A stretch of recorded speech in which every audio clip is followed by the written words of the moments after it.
എൻ്റെ പേര് ഫാത്തിമ അൻസി. ജൂലൈ 10-നായിരുന്നു എൻ്റെ ഖത്തർ പ്രോബട്രിക് എക്സാം. ഞാൻ അതിൽ പാസ്സായിട്ടുണ്ടായിരുന്നു. ഫസ്റ്റ് ഓഫ് ഓൾ മെഡ്വൈസർ ടീമിനും എൻ്റെ മെൻറ്ററായിട്ടുള്ള നിലീന മാമിനും ഞാൻ എൻ്റെ ഒരുപാട് നന്ദി അറിയിക്കുകയാണ്. ഇനി ഞാൻ എക്സാമിനെ പറ്റി എനിക്ക് പറയാനുള്ളത്, എനിക്ക് ടോട്ടലി എടുത്തു നോക്കുമ്പോൾ എക്സാം കുറച്ച് ടഫായിട്ട് തോന്നിയിട്ടുണ്ട്. കാരണം ഇപ്പോൾ പാറ്റേൺ മാറിയതാണല്ലോ, അതുകൊണ്ടാവാം എനിക്ക് കുറച്ച് ടഫായിട്ട് തോന്നിയിട്ടുണ്ട് എക്സാം.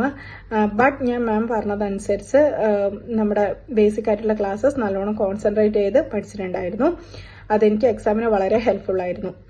പിന്നെ ഞാൻ മോക്ക് ടെസ്റ്റ് പ്രാക്ടീസ് ചെയ്ത് നോക്കിയിട്ടുണ്ട്. അതുപോലെ തന്നെ ഇമ്പോർട്ടൻറ്റ് ഫയൽസ് ഞാൻ കവർ ചെയ്തിട്ടുണ്ട്.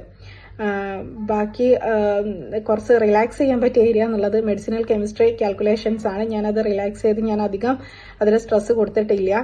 ഞാൻ ഒരു ടച്ച് ആൻഡ് ഗോ രൂപത്തിലാണ് അത് ഞാൻ പഠിച്ചിട്ടുണ്ടായിരുന്നത്. പിന്നെ സ്യൂട്ടിക്സ് ഏരിയയിൽ നിന്ന് അത്യാവശ്യം ക്വസ്റ്റ്യൻസ് വരുന്നുണ്ട്.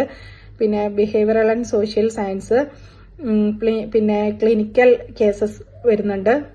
ഇതൊക്കെ അത്യാവശ്യം വരുന്നുണ്ട്. പിന്നെ നമ്മൾ അറിയേണ്ട മെയിനായിട്ടുള്ള ഒരു കാര്യം, ഖത്തറിന്റെ ഇപ്പോൾ ഹെൽത്തുമായിട്ട് ബന്ധപ്പെട്ട് വരുന്ന ഔട്ട്കംസ് നമുക്ക് അറിഞ്ഞിരിക്കൽ അത്യാവശ്യമാണ്. പിന്നെ മെയിനായിട്ട് എനിക്ക് പറയാനുള്ളത് എന്താ വെച്ചാൽ ക്വസ്റ്റ്യൻസ് വായിക്കുക. ക്വസ്റ്റ്യൻസ് നല്ലോണം വായിച്ച് മനസ്സിലാക്കിയതിന് ശേഷം മാത്രം ആൻസർ ചെയ്യുക.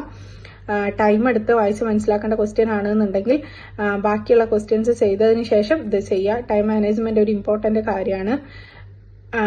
പിന്നെ ബേസിക് ആയിട്ടുള്ള കാര്യങ്ങൾ മകപ്പ് ചെയ്യാതെ അത് മനസ്സിലാക്കി പഠിക്കാൻ ശ്രമിക്കുക. ഇതൊക്കെ ചെയ്താൽ തന്നെ നമുക്ക് എക്സാം പാസ്സാവാൻ സാധിക്കും എന്നുള്ളതാണ് ഞാൻ മനസ്സിലാക്കിയത്.